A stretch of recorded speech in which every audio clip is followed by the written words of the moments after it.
Hello everybody, welcome back to the channel and thank you for joining me. I hope you have enjoyed the regular content that I'm putting out for you now. This is the third video in a relatively short space of time. I'm really enjoying discussing topics with you.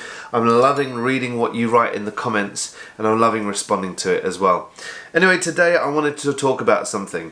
Now, for those of you who don't know me, I am a returning son of Singapore, as I like to call it. I was born here, left here at 2 out of my parents' choice. They were working in the UK. My dad was doing his masters, my mum was working. And as time went by, my parents decided that the UK was going to be home. And for some reason, there was something niggling in my heart as I got into adulthood, as I became a dad. And eventually I decided to come home. Now, for the skeptics out there, I wasn't just trying to get rid of NS. I wasn't trying to, it wasn't that I hate the UK and I've decided to come somewhere that I consider to be better. No, there was just a pull to come home. But if you're interested in my journey a little bit more, you can head over to jontytan.com, where you can buy my book, which was a local bestseller, and it's here. Go and check it all out. Please go ahead, buy it. We'll send it to you. I'll even sign it for you if that's something that you want. And yeah, we'll get that out to you as soon as possible. But today I want to discuss something where I think I have a fairly unique perspective. And the only reason why I think that is because of what I'm reading on social media, in the news, and in the comments in particular. I am beginning to develop an addiction for the comment section in certain posts, and I think you'll get what I mean when I start talking about it.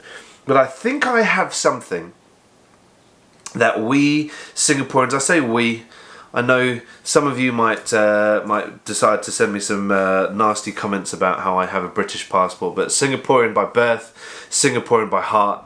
If you cut me, I bleed red. That's a joke. Please don't cut me. Yeah, I love Singapore as my own country, as my home. And so when I say we Singaporeans, I mean it in the best way possible. Okay, so we Singaporeans need. I think I have something that we need that you can have too. And I want to talk to you about where I see it missing and why I think it's missing and why I think I have it and where that perspective comes from. So, we have just been voted the third happiest city in the world, woohoo! Behind Zurich, behind Copenhagen, and the Happy City Index has actually taken on board 6 real main topics, and within the 6 topics it's 82 different pointers in total. Those 6 main pointers are economy, the environment, people's health, mobility, governance, and the citizens themselves. 6 different pointers, or 6 different brackets, shall I say, with 82 different pointers in there that they've charted everything on to decide that Singapore is the third happiest city. Now that is a wonderful piece of news.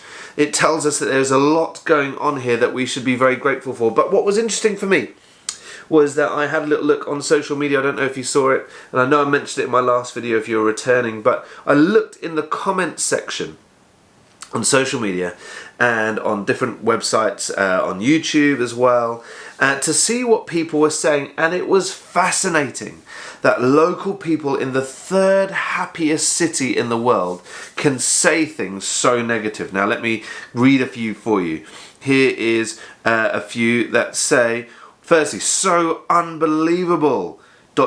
exclamation mark, exclamation mark, exclamation mark, pointing up, big surprise face, rolling eyes, and so on. Someone else says, this ranking is totally not credible, it's rubbish.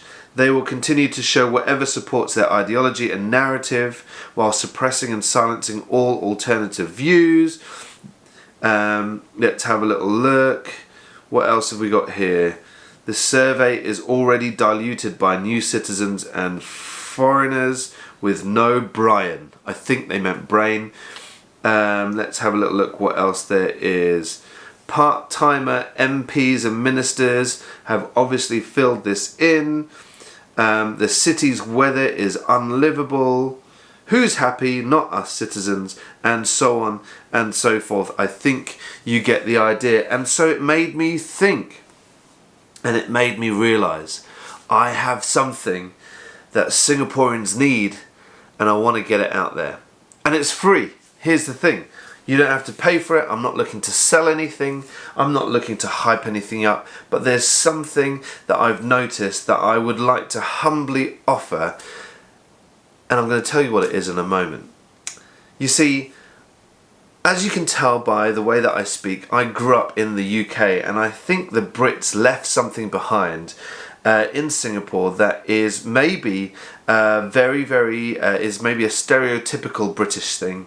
I'm pretty sure it's becoming a stereotypical Singaporean thing as well, and that is complaining. Singaporeans and British people love to complain.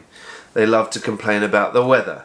They love to complain about each other, about everything that they can find an opportunity to complain about. And the thing is, over the last 5 years, my wife and I have seemed to have been able to create this habit.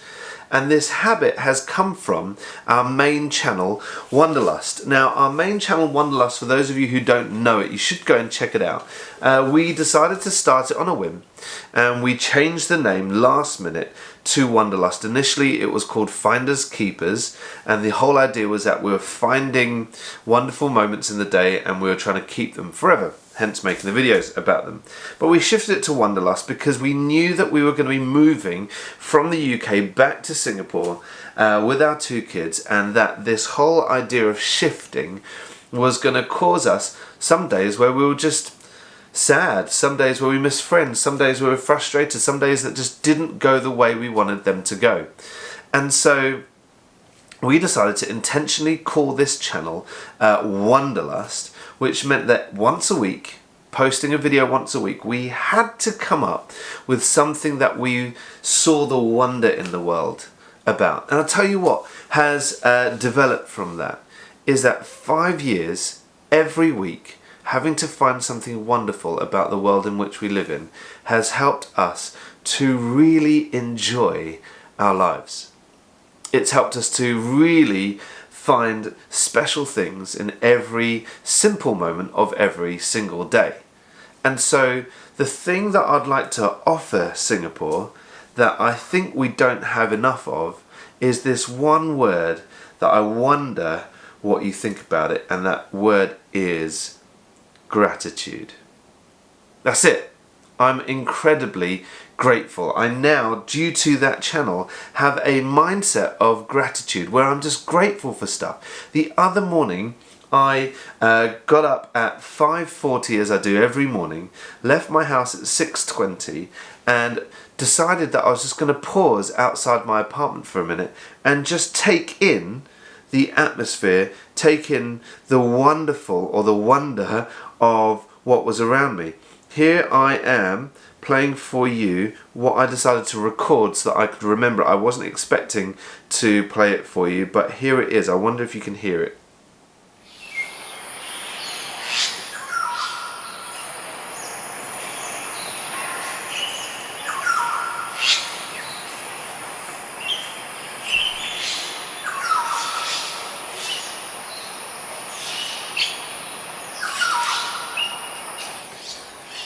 As simple as that. It was a video of the sound of birdsong in the morning outside my apartment, and it was beautiful. It took me a moment just to stand there, take it all in, and then I decided I needed to record it to listen to it again at another time. I shared it on my Instagram stories and hopefully shared a bit of gratitude for my day from that as well. I just realised the colour's gone funny on my face. Hopefully that's a little bit better for you now. Okay, good. And so gratitude is this thing that I feel like we are missing big time. If you think about those different markers that were being recorded for the Happy City Index, let me read them again for you. They were citizens, governance, environment, economy, health and mobility. Actually, there's a lot there that we should be grateful for. Let me think of a couple. One of them being mobility. I live well, Google tells me it's a 12-minute walk from the train station. I walk it in about 7 minutes, and I can get pretty much anywhere in the nation for a really decent price. Now, my lens, the perspective through which I see it, is London, where trains are very often delayed and travelling on public transport is incredibly expensive. I don't know what the prices are like these days, but definitely 5 years ago, a travel card, which meant that I could travel across the city of London, would cost around £16, if not more. £16, for those of you who need a rough conversion, is coming up to 30 Sing dollars. Now for me, I travel between certain hours or certain times where it's even cheaper for me to be able to get to work and back again, and I'm paying about $1.40, I think, for my journey each way. It's really interesting to be able to see that people can still find things to complain about when travel is so easily accessible. Mobility. There was one of the 6 things. Let me tell you about another one that I find incredible. The environment. How amazing. That environment that I travelled to work, I walked through just a little square essentially outside my HDB block here. We just walk down, there's some trees planted, and it is beautiful. Singapore is a city in nature. Wherever you go, there are green trees, there's birds, there's wildlife. And maybe if you haven't travelled out of Singapore, you don't realise how special that is. I don't know if you've heard of the Million Trees project. Singapore is planned to plant 1 million trees between 2020 and I think 2030, and they think they're going to achieve it even sooner. There's so many beautiful things going on in this wonderful city. Yes, regular developments, less green patches, where you can just kind of open fields and play, because our population's rising, because we need to keep up with the economy. There's another thing that's in their economy, and I'm not trying to explain these things away or excuse these things, but I think hopefully you can see that there's a mindset that I have where I am simply grateful. I wake up in the morning and I'm happy to wake up next to my wife. I'm happy to be in an apartment that I so happen to just love, because I appreciate it. I appreciate the things that are in it. I appreciate the memories that I make in my apartment with the friends that I invite over. And I appreciate, like I said, my journey to work in the mornings. It makes every day better. I choose, even in stressful days, to see the positives in it. If I'm tired, this is a silly one. Sometimes I'm incredibly tired. I don't sleep as much as I should in the evenings because I find it hard to switch off, and then my alarm goes off at, like I said, 5:40 every morning.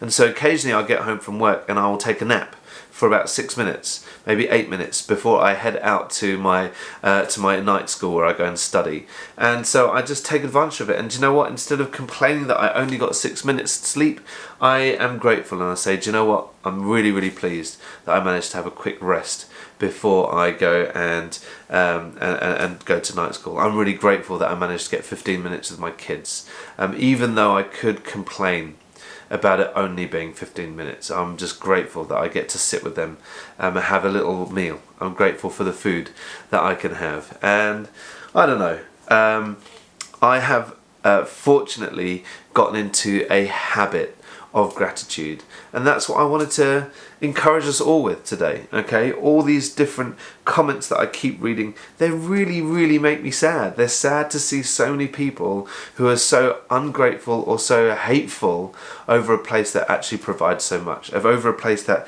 according to a Happy City Index, should be up there. Now, I hope this isn't controversial, and I wonder how many of you are going to try to lay out to me how difficult things really are, and I appreciate that. And I'm really, really prepared to listen, to be able to read, to be able to learn. And I would appreciate as well if you reserve judgment. I think a lot of people have judged our situation here in Singapore. A lot of people have judged the situation that I've come from in the UK. I'm really happy to get into the conversation. Ask me questions if that's what you want to do. Happy to be open, because I really believe that gratitude is something that can seriously change our lives, change our perspectives. I'd love to see us being more grateful. Here's something that really, really fascinated me, and it bothered me and it made me really happy at the same time. The other day I saw a post on Mothership Instagram where a lady living in her parents' home, her and her sister, she had turned her service yard of her HDB apartment into her bedroom, and it was the most beautiful, cute little space. She'd spent just under $1,000 on making it her own, and the comment section was really sad and really encouraging at the same time. Someone put this: Have you got no other room? Feels like your parents should have bought a house as separate rooms or rooms that are dividable for their adult children when buying a new house in the first place. So rude.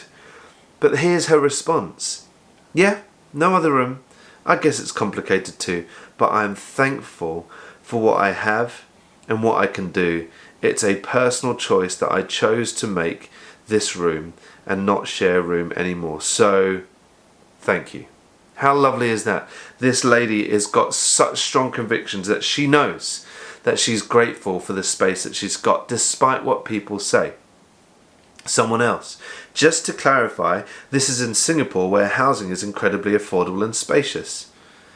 And here's her response. Yeah, it is. But some people aren't as fortunate as others, but are still grateful for what they have. Smiley face. How lovely is that? This is a content creator or someone called Sasha, and she has put out one of the most lovely posts out there, and I'm so glad that she stuck to her guns, stuck to her gratitude. And do you know what, Sasha, I don't know if you'll ever watch this, but you've inspired me. I'm so glad that you're prepared to say, yes, here's the real situation and I'm grateful. Or even a but. Here's my situation, but I am grateful.